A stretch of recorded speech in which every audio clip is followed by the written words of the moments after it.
l'observateur la ñuy njëkkee Mouhamed. moom l'observateur mu xëyee ci xëtam mu njëkk lu bari na sax yu mu fësal waaye des ci ñëw ci coow li jëm ci Ousmane Sonko premier ministre lu tax deful wala boog déclaration patrimoine bi mu def lu tax siiwaluñ ko. L'observateur nee nañu OFNAC wax na fi mu sukkandiku ba tax publié wuñu patrimoine Ousmane Sonko.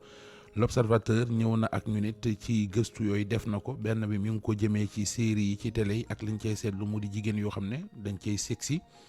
bés bu yàlla sàkk ñuy gis lu ca gën a doy waar ana lu indi loolu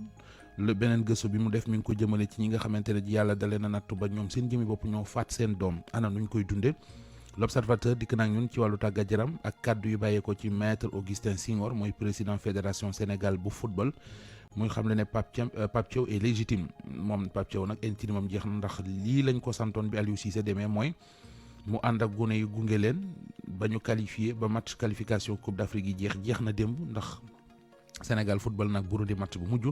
léegi nag ndax Pape day wéy di toog fa mu toog wala ndax des di wuti keneen bi ñu ko laajee ki nga xam ne mooy Augustin Senghor li mu ci tontu mooy Pape Thiaw est légitime.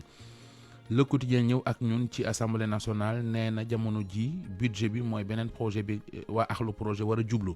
libération littorale bi ak état bi récupéré lu toll ci 10 000 mètres carrés yu ñu mayoon Ron Yefet loolu la bind. yéen kay bii di Sud Quotidien ñëw ak ñun ci département yi ñu am résultat yi jëm ci élection législative yi. yéen kay bii di Les Échos dikk na ak ñun ci Sénégal bi muy football dem nee na Pape Thiaw tàggatoo na maanaam daal fii la waroon a yem ci intérim bi mu doon assuré Habib Diarra wan boppam askan wi. Le Walf Quotidien mi ngi ñuy xamal ne nguur gi fi nekk li leen sonal muy conjoncture di bor bu bari di activité économique yu wàññeeku gis nañ ne daal toog di waaj wala di jekk-jekkal moom fi mu ne mënatut a nekk ci ñoom marge de manœuvre bu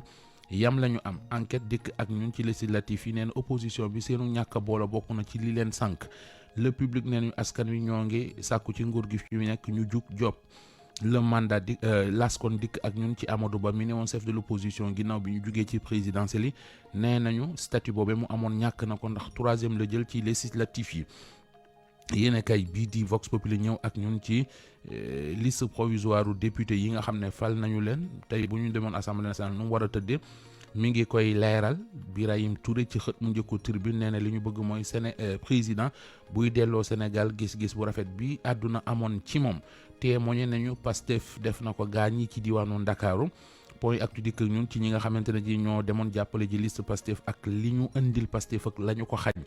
beneen bi yéen kay di Source A moom lu aju ci bureau haute cour de justice bi ñuy dégmati ci réew mi ana nan la war a tëddee moom la ñu xëy di leeralal yéen kay bii di lii quotidien ñëw ak ñun ci assemblée nationale bi ñu jëm ak ni mu war a tëddee muy 15e législature bi député yee ca war a nekk. Soleil national Sénégal mi duma démb Burundi 2 bal ci dara la xëyee